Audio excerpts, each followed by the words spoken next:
спомене некоја жилба, некоја искра, некоја борба, да се остави нешто позади нас, нешто што ќе остане написмено. Со овие зборови најдени по архивите од промоцијата на првиот роман Во тунелот на прерано починатата писателка од Делчево, Павлинка Ѓорѓиевска, започна промоцијата на постхумно издадениот роман Петра. Задоволен сум од она што Павлинка ни го остави како наследство, како пишано наследство со овај роман.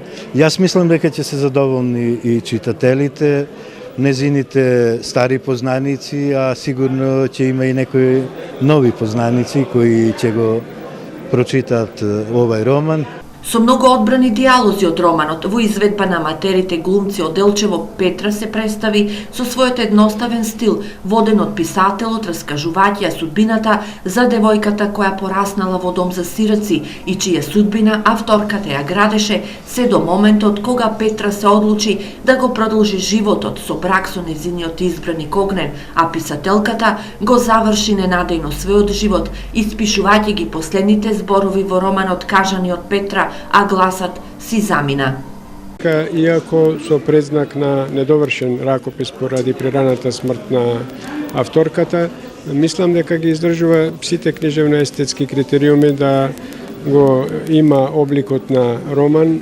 Промоцијата ја проследија бројни почитувачи на пишаниот збор, незини пријатели и роднини.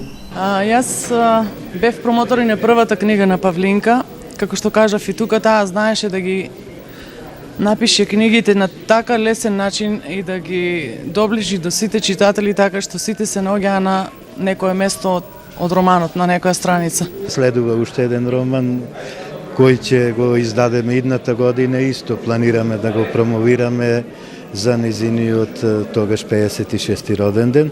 И со тоа да докажеме дека луѓето кои творат, кои оставаат нешто зад себе, стануваат бесмртни, никогаш не умираат. Инаку писателката Павлинка Ѓорѓиевска почина минатата година на 54 годишна возраст, а во роднокрајните автори на Делчево се запиша со првиот незин роман Во тунелот. Промоцијата беше во организација на библиотека Тилинден и со поддршка на општина Делчево.